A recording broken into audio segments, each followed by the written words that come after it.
কোঠা দেখে আসতেছি, ভর্তি পরীক্ষা থেকে কোঠা দেখে আসতেছি যে আমরা ভালো রেজাল্ট করো, আমরা ঢাকা ভার্সিটিতে চান্স পাই নাই কারণ আমাদের কোনো কোঠা ছিল না। এখনো যদি আমরা আজকে যে আমাদের যে আন্দোলন, আজকে আমাদের সংগ্রাম, সেই সংগ্রামটা হচ্ছে একমাত্র মেধাবীরা যেন তাদের যোগ্য স্থানে বসতে পারে এবং 18 যে আমাদের কার্যক্রম ছিল সেগুলো যেন আমাদের আবার পুনরায় ফিরে দেওয়া হয়। তাহলে আমাদের যোগ্যরা যদি যোগ্য স্থানে বসে তাহলে আমাদের দেশে বৈষম্য দূর হবে। আমরা এটাই চাই, আমাদের এটাই একমত।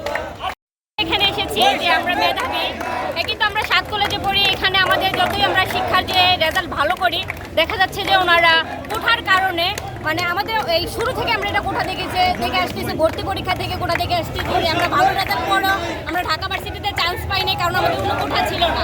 এখনো যদি আমরা এই জবের ক্ষেত্রে এসে তারা আমাদের থেকে রেজাল্টে পিছিয়ে থেকে কোঠার কারণে অনেক ভালো ভালো জব পেয়ে যায়, সেক্ষেত্রে আমরা মানে এতদূর লেখাপড়া করে বাবা মার কষ্ট পারিশ্রম করে যদি কোনো ভালো চাকরি না পাই তাহলে আমাদের কোথায় সাফল্য?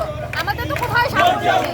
তাই আমরা এই কোঠা বৈষম্য বিরোধের জন্য আন্দোলন করতে আসছি। আমরা এই কোঠা চাই না, আমরা মেধাবীদেরকে মেধার স্থানে জায়গা দিতে চাই।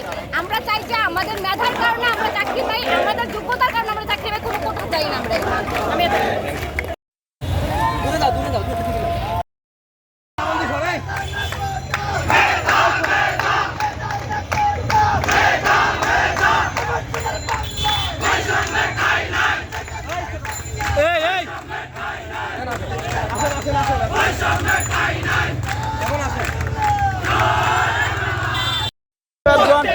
আমি চাই না এই স্বাধীন বাংলায় এই কোনো কোটা বৈষম্যমূলক কোটা হোক। আমি চাই এই স্বাধীন বাংলায় মেধাবীদের মূল্যায়ন দিয়েছে।